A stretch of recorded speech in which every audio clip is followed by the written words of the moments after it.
Don't you guys have deadlines? Deadlines, you guys can leave. Chip, Always deadlines, right?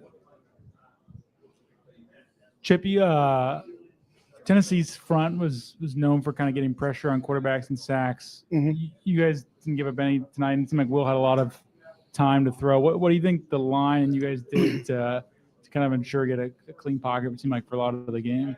Yeah, I think our line played outstanding tonight. That defense going in, I think they were 5th in the country in total defense and 5th in scoring defense. And we know how difficult they can be. You watch their games, and they got after everybody they played. But I think really credit to our offensive line keeping Will clean. Will knew if he could be clean and go through his reads and get a chance to get through his progressions, we'd have a shot at beating these guys. And I think our offensive line did an outstanding job in protection tonight on Will.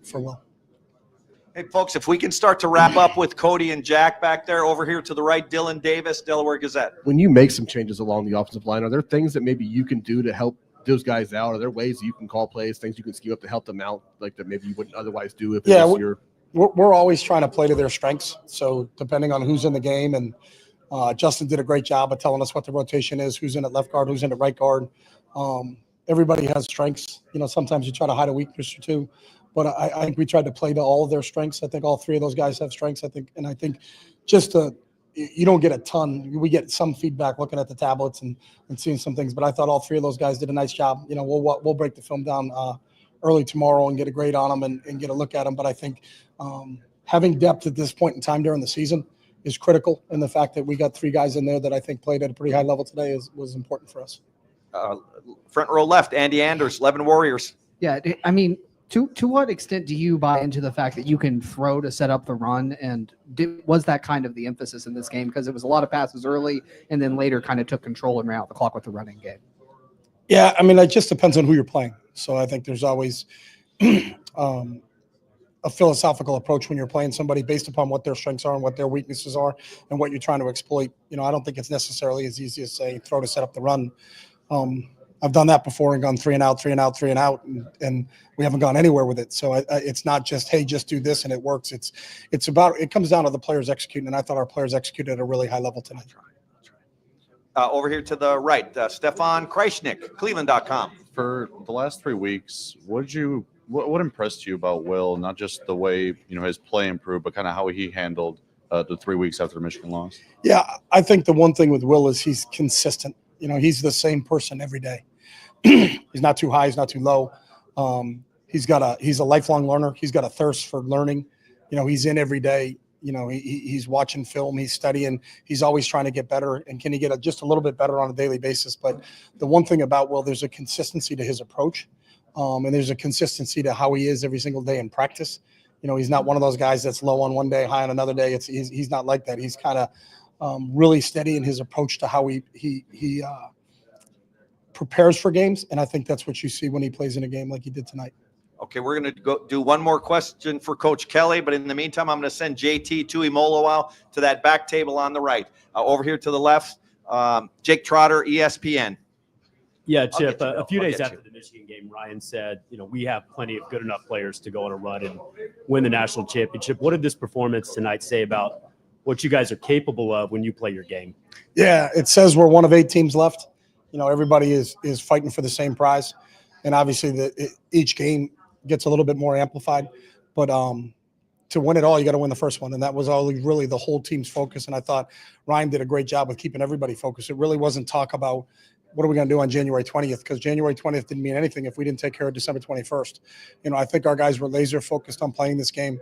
Obviously, when you turn the tape on and you watch how talented Tennessee is, that got your attention right away. So, there was no looking past them to whoever is the next game. And obviously, we know we're going to go play the Oregon, and that was in the back, though. It was just all about Tennessee because you got to win the first one to get going. So we'll regroup tomorrow. We'll look at the film, and then we'll start as quick as we can getting ready for the next one. And one last question, Bill Rabinowitz, Columbus Dispatch. Nobody knows Ryan and is closer to Ryan than you are in the coaching profession. Last 3 weeks, I would imagine, have been as tough a time for him as ever in his coaching career. How did he handle it? What did you see from him during this period? Maybe that, I don't know if you'd seen before or just impressed you or whatever. Nah, I just saw the guy I've known since he was 5, and I told him a long time ago, he's built for this. and he understands it. He understands the gravity of what his position is.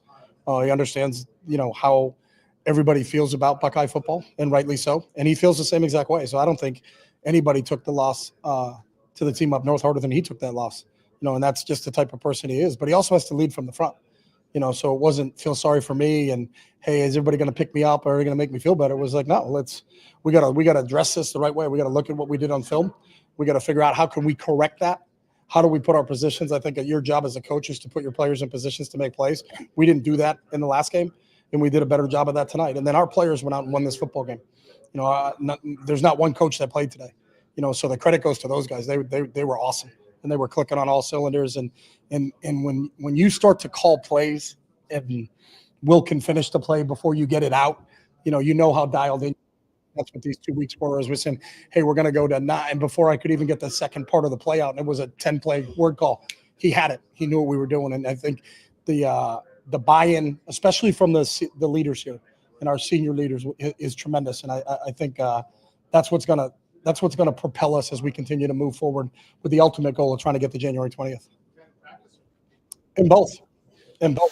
We have a communication system that is kind of unique, but we're always talking through the headset, and he'll hand signal and got it. And, I will start to make check it and he knows he got it. And so I think it just tells where he is and how dialed in Will has been throughout the entire season.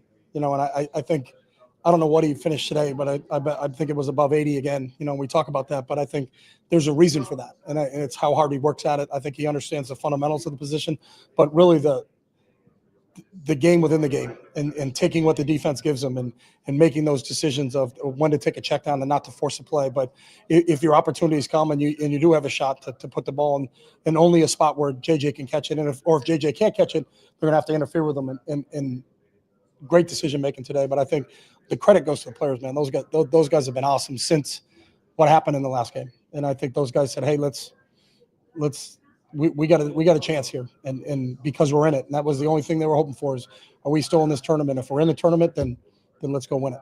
Coach, thank you very much. Thanks, guys.